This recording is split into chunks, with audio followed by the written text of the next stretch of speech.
All right, today we're doing something a little different. We're not just going to run through a list of book prize winners. Nope, we're going on a bit of a detective mission. The clues? Well, they're the world's biggest literary awards.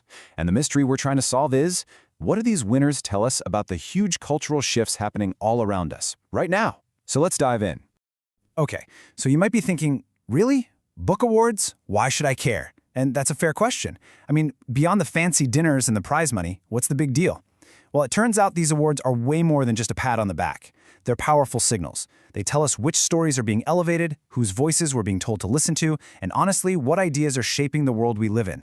And lately, those signals have been, well, they've been pretty shocking. I mean, just look at these numbers. In just the last few years, we've seen a massive 45% jump in winners from the Global South. And that's not all. Look at the bar next to it. Female authors now represent about 60% of these major award winners. This isn't a tiny adjustment. This is a complete rebalancing of the entire literary universe. So here's the bottom line. You can think of these awards as a kind of cultural barometer. They're not just passively reflecting the changes happening in the world, they're actually helping to drive them. They're showing us, in real time, that our very definition of what makes a great story is being rewritten right before our eyes. And that brings us to our first huge trend, this idea of a new global canon. Experts are calling it the democratization of prestige. I know, that sounds super academic, but it's actually pretty simple. It just means that the center of the literary world, it's not where it used to be. The map is being completely redrawn. And this is what that shift really looks like, side by side. On the left, you've got the old playbook, the search for some universal story, which, let's be honest, usually meant a story rooted in the Western English-speaking world. But now, look at the right. The universal is out, and the culturally specific is in. The Western canon is making room for truly global voices. And instead of forcing everything into a neat English box, we're celebrating what's called linguistic hybridity. You know, the beautiful, messy, authentic way languages actually mix in the real world. For a perfect example, just look at the 2021 Nobel winner, Abdurrazak Gurna. The Nobel Committee didn't praise his work for being some generic story about the human condition. No, they got specific. They highlighted his laser focus on the refugee experience, on the deep, lasting scars of colonialism. And in doing so, they made his very specific story feel universal. But you might be wondering, how are all these new, specific voices reaching a global audience? And that brings us to our next big idea, the translation renaissance. For decades, the translator was kind of the invisible hero of literature. Not anymore. Now, the translator is the rock star. And if you want to pinpoint the exact moment this all blew up, it was the 2022 International Booker Prize.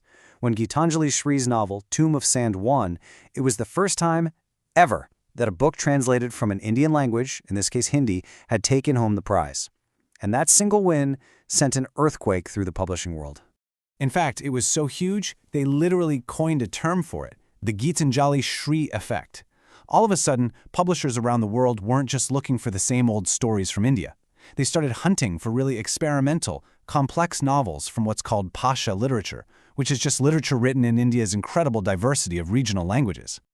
This has totally changed the game for translation itself. The hot new thing is an idea called thick translation, and the goal here is to not smooth everything out for the Western reader. Instead, the translator keeps all the cultural bumps, the linguistic quirks, all the stuff that makes the original text unique. It forces us, the readers, to do a little work and travel to the story, instead of having it delivered to our doorstep on a silver platter. So, we've got new voices and new ways of hearing them. But this is also changing what stories are being told. And that brings us to our third big theme, literature as witness. It seems that in our age of misinformation and fake news, the world's most important prizes are making a pretty bold claim that novelists might just be our most trusted historians. The Nobel Prize has been a huge champion of this, an idea you could call an aesthetics of witnessing. This is literature that's basically acting as testimony. You see it with authors like Annie Ernaux, who use their own intimate life stories to paint a picture of their country's history. It's all about validating that small, personal voice against the big, official, and sometimes misleading story told by the state. And we're seeing this in the US too. The Pulitzer is really focused on reinterpreting American identity. You can't find a better example than Percival Everett's novel James. It takes a classic book we all think we know, Huckleberry Finn, and retells it from the perspective of Jim, the enslaved man. It's an absolutely powerful way to critique how Black voices have been erased from America's own story. And the pattern just keeps on doing. Look at the 2024 Nobel winner, Han Kang. Her work is celebrated as a kind of testimony. She uses this incredibly poetic but also brutal style to force readers to confront the traumas of South Korea's history and to really explore the fragility of human life. Then you have the Booker Prize, which gets at this same idea from a completely different angle. The winner, Shehan Karunatilaka's novel, uses ghosts and the afterlife, a kind of magic realism, as a tool to talk about the very real horrors of the Sri Lankan Civil War. So you see it, right? 3 huge prizes, 3 different cultures, all pointing to the same conclusion. Fiction is becoming the place we go to find the truth. Okay, let's pull all these different threads together. What does all of this actually mean for the future of storytelling?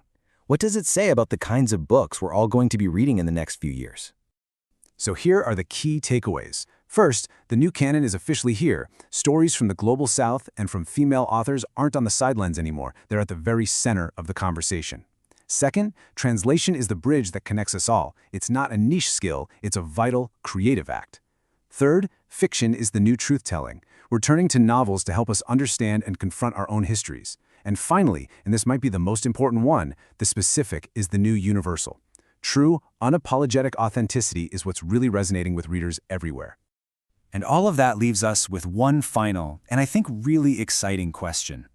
For a very long time, a very small group of people got to decide what counted as a great book.